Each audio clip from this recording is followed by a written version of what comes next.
Western thought concerning historical advancement is often characterized as continual linear progress of humanity and the social institutions that govern it, steadily improving over time in categories such as freedom, economic opportunity, social tolerance, and scientific knowledge.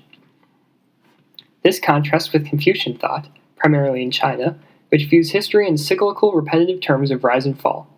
Nowhere can one better observe this belief than in the Chinese theory of dynastic cycles, wherein a Chinese empire would rise, reach a golden age, fall, and get replaced with a new empire, which would repeat the process. The framework of dynastic cycles exhibited how the individual rulers interpreted their reigns and provides an interesting context in interpreting Chinese history from a modern view, especially in the Ming Empire, rising with the Hongwu Emperor and collapsing under the Chongqing Emperor, and in the Qing Empire, gaining control in the wake of the Ming Empire and reaching a golden age under the Qianlong Emperor. First, a deeper understanding of the theory of dynastic cycles is necessary. As stated above, a series of cyclical trends compose a dynastic cycle, which oversaw the rise and fall of an empire. Confucian philosophy, very influential on Chinese political thought, stressed social harmony as a result of properly acting in one's position.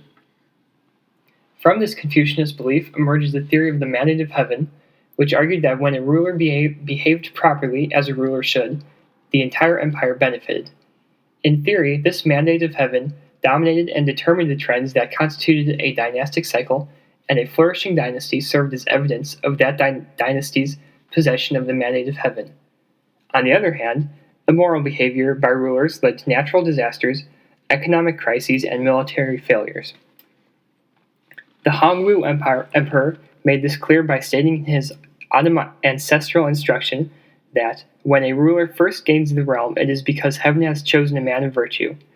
As for rulers who maintain their heritage, if they are constantly reverential to heaven and take to heart their ancestors' concern, they can receive the heaven's blessing forever.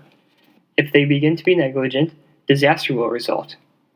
Clearly, the mandate of heaven served as more than an empty belief system and defined the process of dynastic cycles.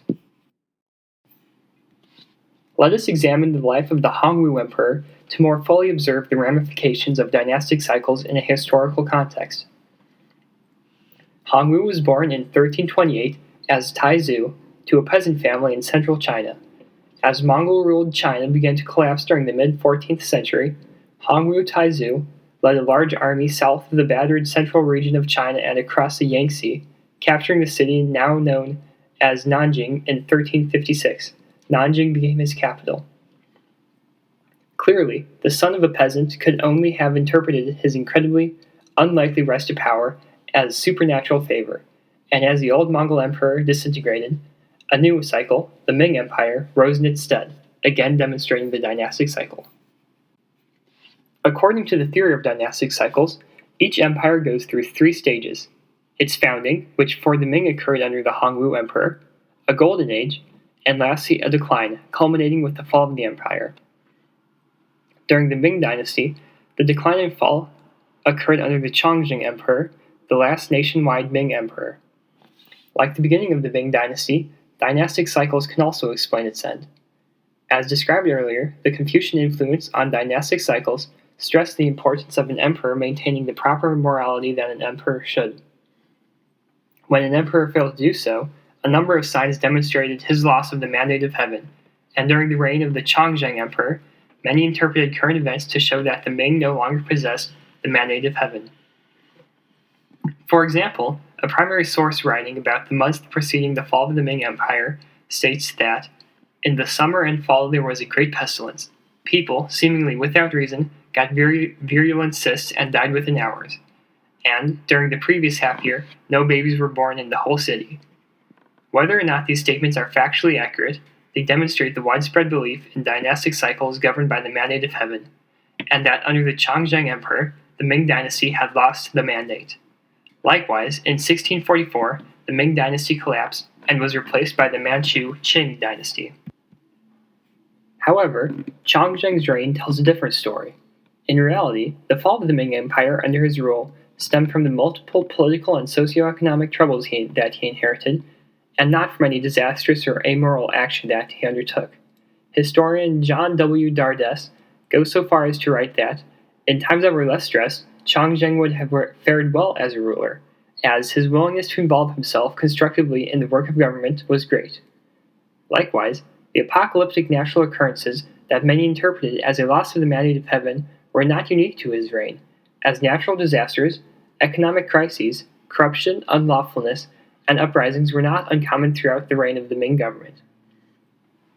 Therefore, when examining the relationship between the dynastic fall under the Chongzheng Emperor and the Mandate of Heaven, it becomes clear that the Mandate of Heaven was used as a sort of social contract between the empire and its citizens, and was more pragmatic than idealistic or moral-based.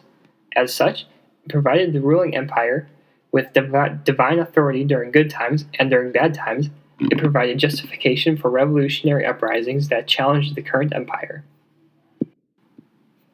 As the Ming cycle completed itself, a new dynastic cycle rose to gain control of China, the Qing. The Qing, who were ethnically Manchurian as opposed to Han, were something of an outside group to China, and had existed for several decades before the fall of the Ming. While their success may therefore come as a surprise, the theories of the dynastic cycle and the Mandate of Heaven allowed them to successfully gain control of China, both militarily and popularly. To do so, the early Qing empires, Nurhaci and Han Taiji, utilized the dynastic cycle to explain why the Ming Empire had lost the Mandate of Heaven and why they had gained it. Likewise, historian William Rowe wrote that while foreign conquerors were sometimes common but unpopular, it could be justified ideologically in several ways, because the Son of Heaven was, after all, the intermediary between the active first principle of the universe, heaven, and all other human beings, not simply the Chinese, and so logically, heaven might select any of its constituents to receive its mandate to rule. Additionally, as the mandate of heaven was based on moral merit, a leader only had to demonstrate that his opponent had lost the mandate and that he had gained it.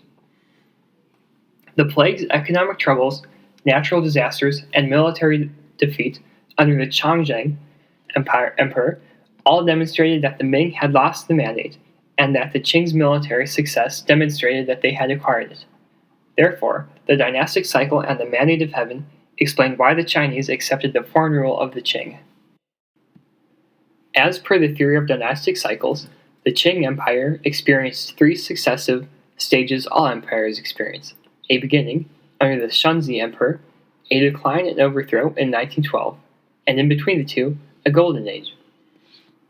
The dynastic cycle defined the golden age by the traits all governments strive for: social and political stability, economic prosperity, and a flourishing culture. In many ways, the Qing Golden Age occurred under the Qianlong Emperor in the 18th century, and as such, his reign demonstrated that portion of the dynastic cycle. Economically, China prospered under Qianlong as it exported to England goods worth over 56 million taels, and enjoyed a net inflow of silver, which buoyed the economy, according to historian Mark C. Elliott. Politically, Qianlong streamlined the Chinese bureaucracy, implemented a set of checks and balances in the government, and produced a series of collaboration between disparate ethnic groups.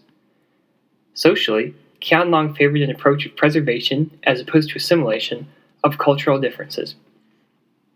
Likewise, his reign was a period of cultural enrichment, according to historian Mark Elliott, as Qianlong ordered the visual documentation of the dynasty's daily life, leaving for history a vivid record of his time on the throne, as well as ordering new editions of the classics, Buddhist sutras, catalogs of art, administrative compendia, and endless volumes of history, philosophy, and poetry.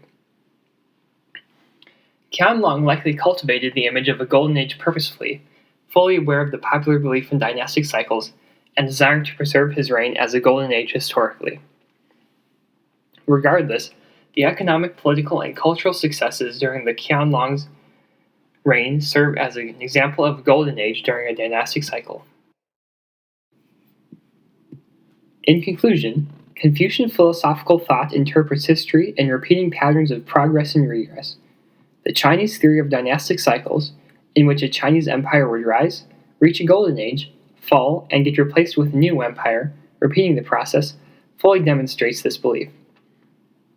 Likewise, the framework of dynastic cycles exhibited how the reigns of individual rulers were interpreted, and provides an interesting context in interpreting Chinese history.